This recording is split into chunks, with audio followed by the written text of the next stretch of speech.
Okay, watch. Push this button. Push right here. Gear.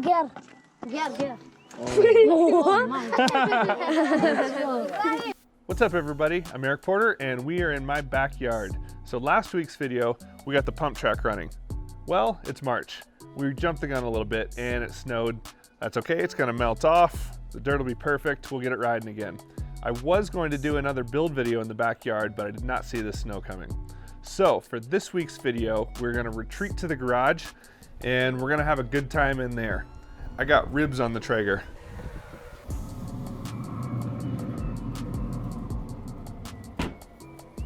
Dinner's gonna be good. But first, let's talk about bikes. Throw another log on the fire. So today we're gonna talk about my Release 29. So this is my ultimate adventure bike, and this bike isn't brand new, as you can see. This is the bike I've been riding all year long, and this bike has taken me around the world. I rode this bike in Iraq, in Kurdistan.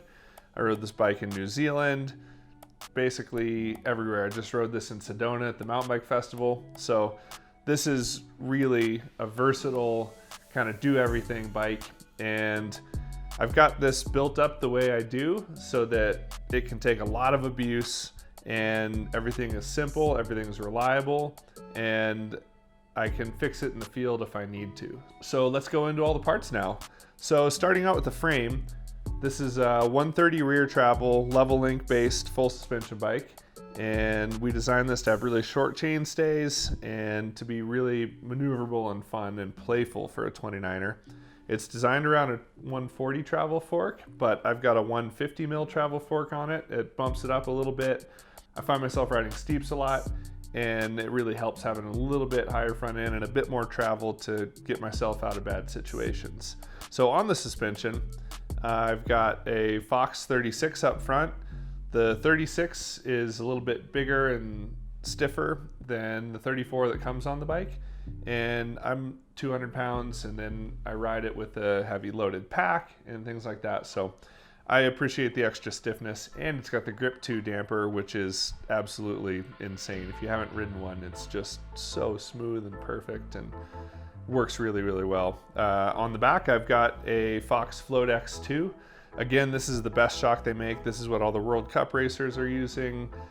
It's light and it's really tunable. That's what I like the most about it, is I can set this up however I need to for whatever I'm riding.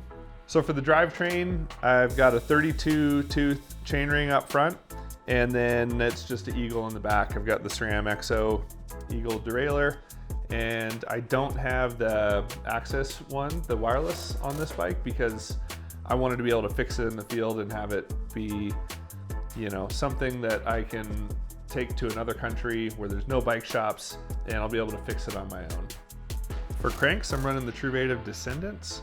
Those are also from SRAM. It's a carbon crank, but it's a really strong, well-built carbon crank, and they've held up to a ton of abuse, as you can see. These are a year old and still hanging tough. So I have the MRP bash guard on this bike as well, so that I can smash things and monster truck over stuff without doing damage to my chain or chainring. To round out the drivetrain, I've got the Deity T-Mac pedals. These are my all-time favorite pedals. They have a large platform, which fits my foot really well, and then the traction's unreal, and they're just dependable. They are incredibly strong, and the bearings work great. I've been running them for 3 years now. Zero problems. Love these pedals. Moving on to wheels, I'm running the Reynolds Enduro Black Labels. These are built up with Industry 9 hubs, which are my favorite hubs. They've got incredible engagement so that when you're ratcheting over stuff, doing this with your pedals,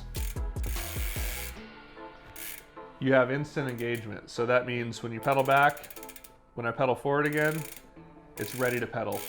So you don't have that kind of lag, and that can really make the difference when you're riding technical terrain.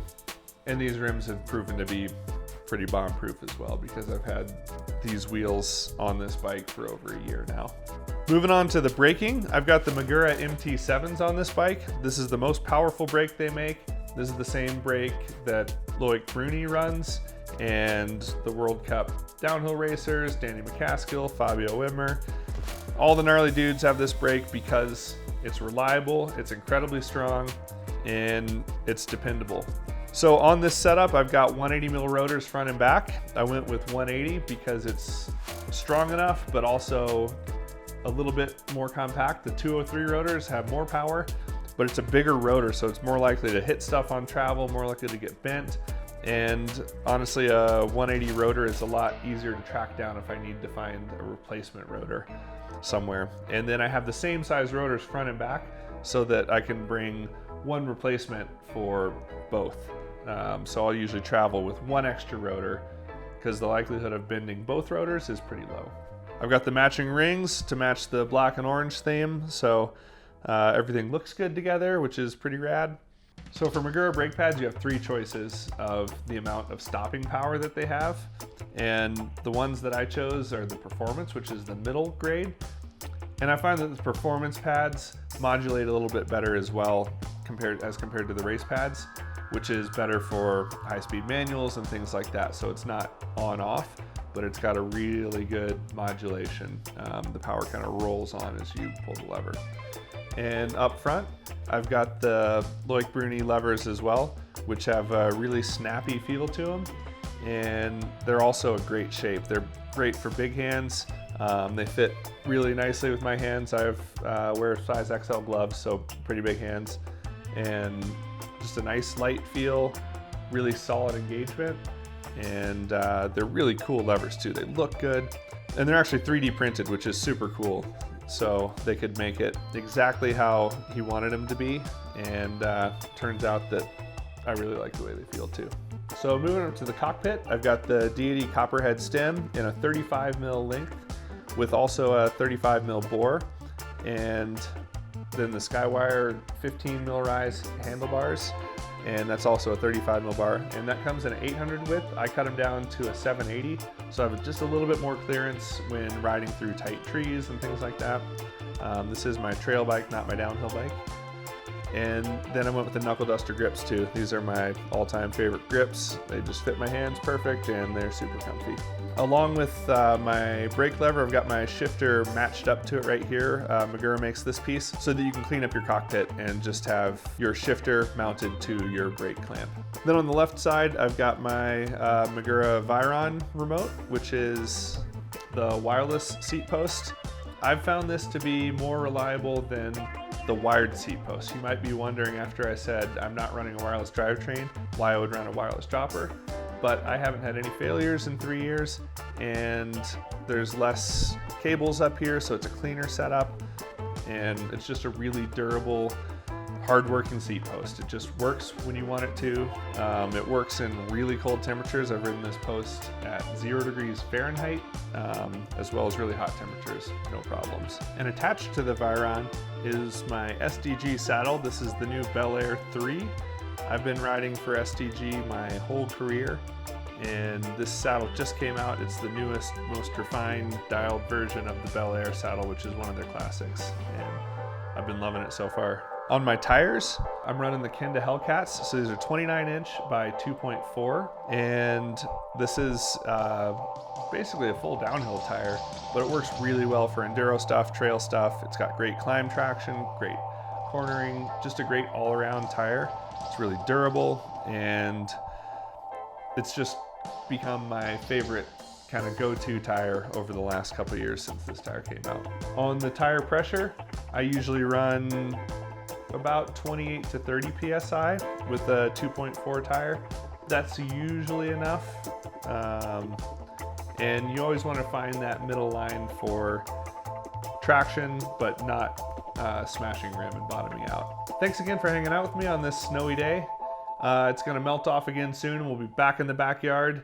Next week's video is going to be playing a game of bike with Seth's Bike Hacks in Sedona. So definitely stay tuned for that. And then we're going to have a lot more awesome stuff coming up on the channel as the year rolls on. So thanks again for coming along. We'll see you next time.